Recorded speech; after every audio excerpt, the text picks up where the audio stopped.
I guess we're here. And we are. Yes, we are. Thank you for letting me sit with you and talk with you. Like, I admire you. You know that on a personal level, but on a different kind of level, I just wanted to get a chance to come see how you do things at where you are. Cause your energy, I feel like a lot of times you be with me. I be thinking about you, and I thought about something earlier, and it was kind of like when you go to a place, a town, a city, like when you go to visit, you got to go by this one person's house, like no matter what kind of rush you in or how it's going. You like, nah, you got to go see Miss Such and Such, or you got to go say, hey, Mr. Such and Such. Like Hmm. it seemed like when you that kind of spirit that people just want around or just want to be sure they connect with sometimes. And I'm glad you let me be around. So um thank you for letting me come see you, Queen of Forces, Queen Wichi. There's so many attributes to your name and so many letters and different positions to actually, well, Queen of Forces Healing Ministry. That's your ministry. You are the Queen Reverend Riti, Yes, I am. Thank the you. ordained minister, priestess, the founder of Queen of Forces Healing. Thank you for letting me speak with you. How you And feeling? thank you. How are you? Thank you. I'm very humbled. I appreciate all the love. I really Yes, do. thank you. It's great. It's great. You look nice. It's great to see you. Thank you. I love your shirt. Dope. 50 years of hip hop, Oh, yes. right? Okay. And it's wittyandhigh.com too. That's where it comes from. Wittyandhigh.com. Oh, I got to get something from wittyandhigh.com. It's some stuff that you might actually like to. Your Her Royal Highness, but it's cool. I do. I wanted to I've been feeling kind of some kind of ways lately, and I figured who would be the best person to speak to about some of the stuff I go through sometimes. So if it was okay, I wanted to ask you some stuff that could possibly help me and some other people. I'm being kind of selfish now because I get to talk to you, so I'm being selfish, but but, but just some help with some thoughts, some things that and maybe some I know me personally some experiences. So I wanted to ask you some questions to see if you could help me understand some things that I mean just some really personal stuff, but we ain't got to go that far. But Okay. depends because I want to ask you some things to see if you can help me or us. Got to think All about right. others. Is that okay? That's okay. I hope I can help. I will do my best. First, before anything, I wanted to ask: is there anything you wanted to kind of point out, or you would maybe just see what kind of stuff I got going on? Because I can ask, I got some questions already, but if there's anything you wanted to say first, because the first thing I did want to know is like um, Queen of Forces healing, like that obviously means a lot. So, Hmm. if, what does it mean to you, and how do you want us to understand what it means? Oh, now see, you started off with the best question ever because my ministry is my whole purpose for being alive in this physical world at this time. And Queen of Forces Healing Ministries is me. And the reason that we are operating under that identity is because as a queen, I am a servant leader.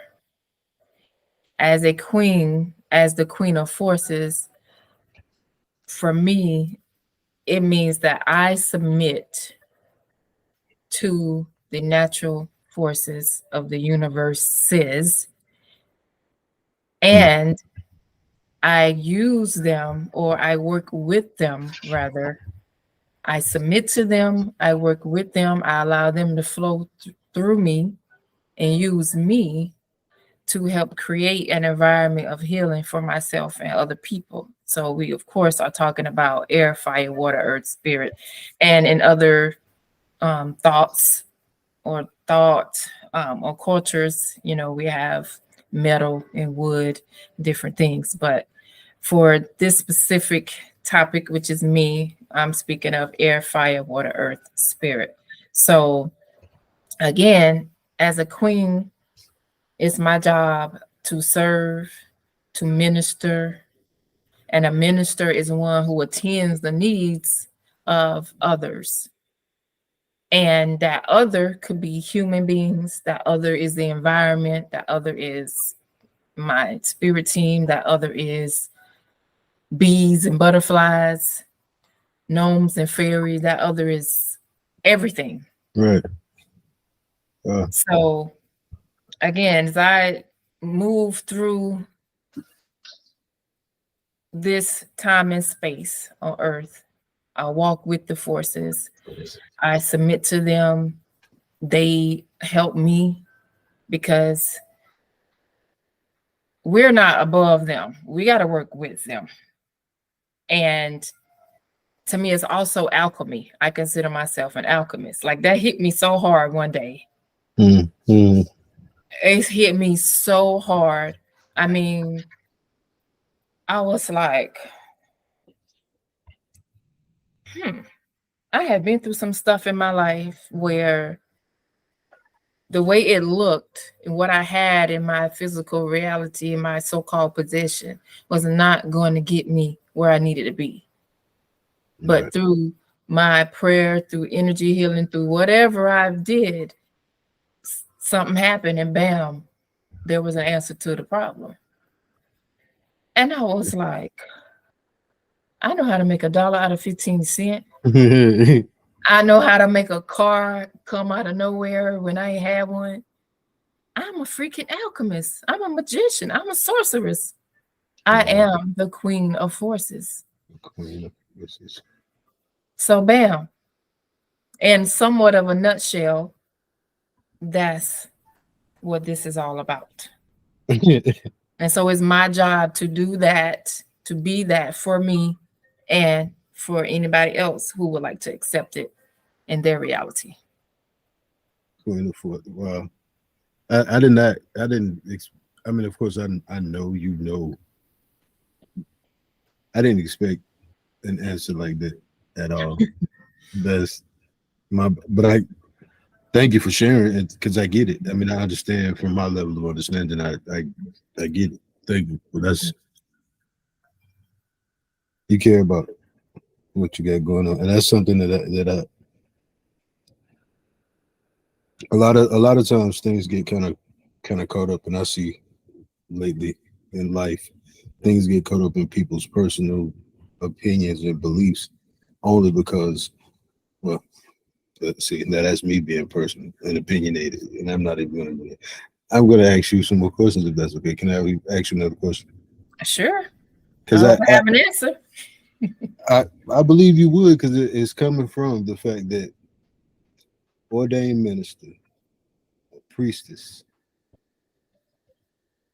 it's just so many other things that I can read that I know that are etched that can't be taken away from the things that you've accomplished and the things that you've learned. So what type of training is like what type of things have you had or have you done that gave you the confidence to move towards being a spiritual hero?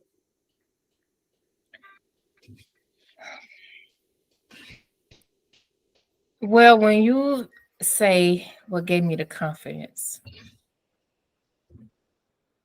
that would be my own personal experience. The training themselves, they helped because they were also a part of my experience. But having to befriend the forces and alchemize things is what really gave me the confidence to walk my walk. But I have had plenty of training / education.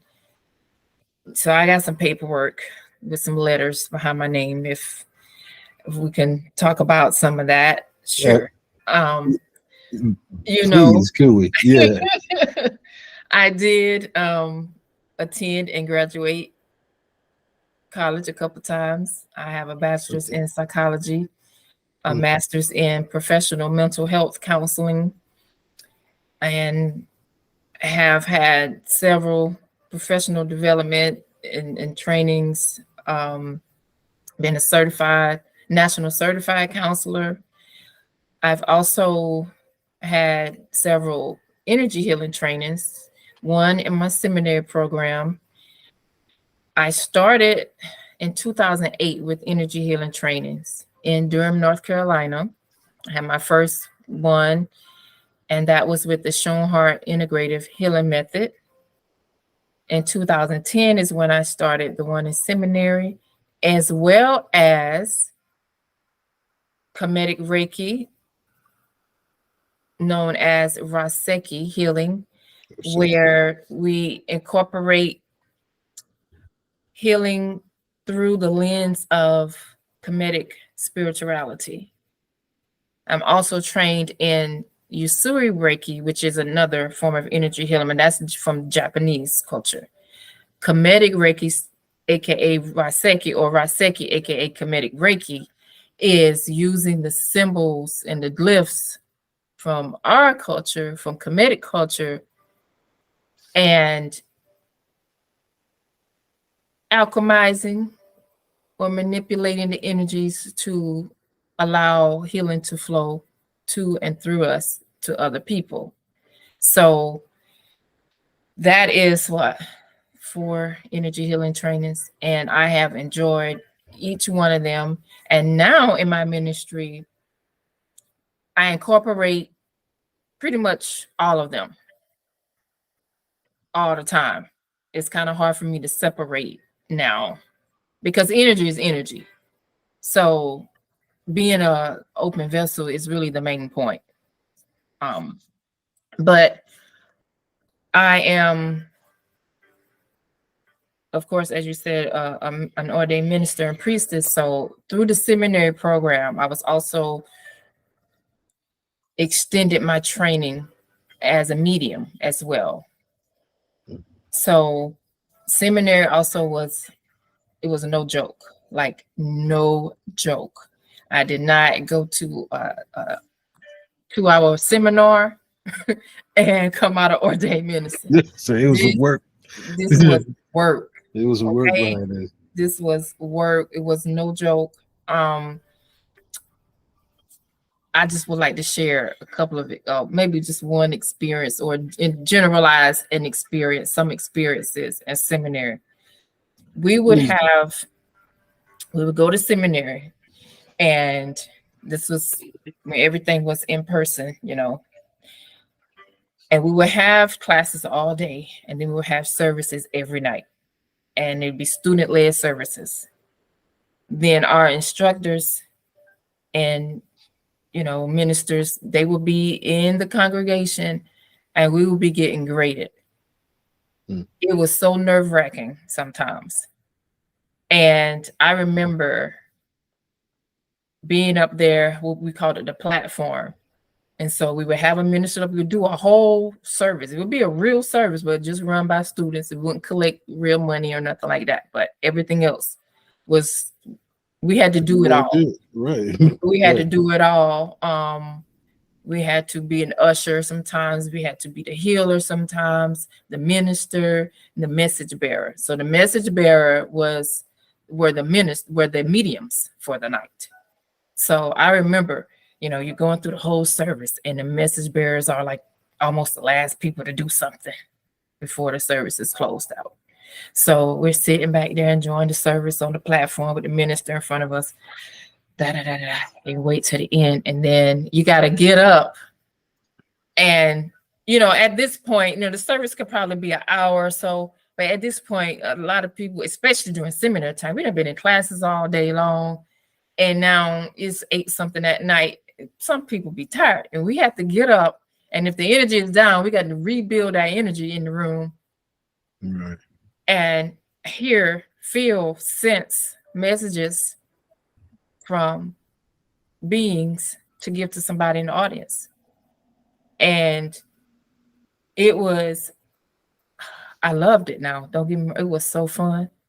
But sometimes it could be like, I could be sitting there the whole service, and every now and then I might get like a hint to who I might be giving a message to or something. But more often than not, I would have no clue until I stood up. Until you started speaking, you wouldn't Yep. know. I get up. Good evening. It's a beautiful evening. And one of my spirit guys would like zoom me in on somebody, and bam, their granddaddy might be standing right there, and I gotta tell them whatever. Wow. But it's like the only way to prepare for something like that is just be prayed up, be open, be receptive. There's really nothing you can really, from my point of view at that time, like we took classes on mediumship, sure, but nothing like just being there in the moment and bam, you just something got Yeah, to come out and it got to be true. Like, you can't just make up something. right. So, and we were graded like in different categories: how you carried yourself, did your message make sense, how the person reacted to your message, if at all, because nobody necessarily had to react. Right. But it was very helpful when people in the audience after the service was over would give feedback and say, hey, I knew exactly what you were talking about or whatever. But as a student, knowing you're being graded by your instructors, and in a sense also by the person that you're giving a message to, that it's a lot of, it wasn't any joke. And you would have to just, hey, the first night, whoever's up is up. You just got to do it. You better hope you've been trained with your local organization or mentor well enough to get up there. And thankfully, I was. Yes. Shout out to my spiritual mentor / spiritual mother, one of my spiritual mothers, Reverend Violet Schoenhart, who co-created that first energy healing training that I was in when I met her in 2008, the Schoenhart Integrative Healing Method. And that was into a 2-year program. Like, this ain't nothing I did was just no fly-by-night stuff. The Queen studied and worked for what she got. Right. So it was a wonderful experience, but it was kind of nerve-wracking sometimes. So again, well, not again, but I just wanted to share that in this role, I pay my dues. And I'm so glad that I went through those experiences because I did learn a lot.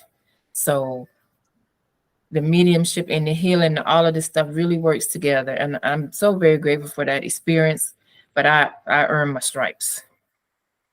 I mean, I can imagine, and that was going to kind of. I don't know if you noticed, I had to kind of like get real. You pull me in whenever we get to speak sometimes, but it's usually not visual. It's just the telephone, so you really kind of pulling me in, just trying to pay attention and learn from you. I was just kind of thinking though while you were speaking that with all the different things that you were capable of, that you can help people get relief from in certain cases, and just you're just an amazing person. But other people think that, not just the people that actually know you. So when you were a student, when you were learning these things with all the different degrees and the stuff that you have, but you mix, I don't mean to say mix, but with spirituality and with healing, the fact that you can combine, I don't know, is it gifts? Would you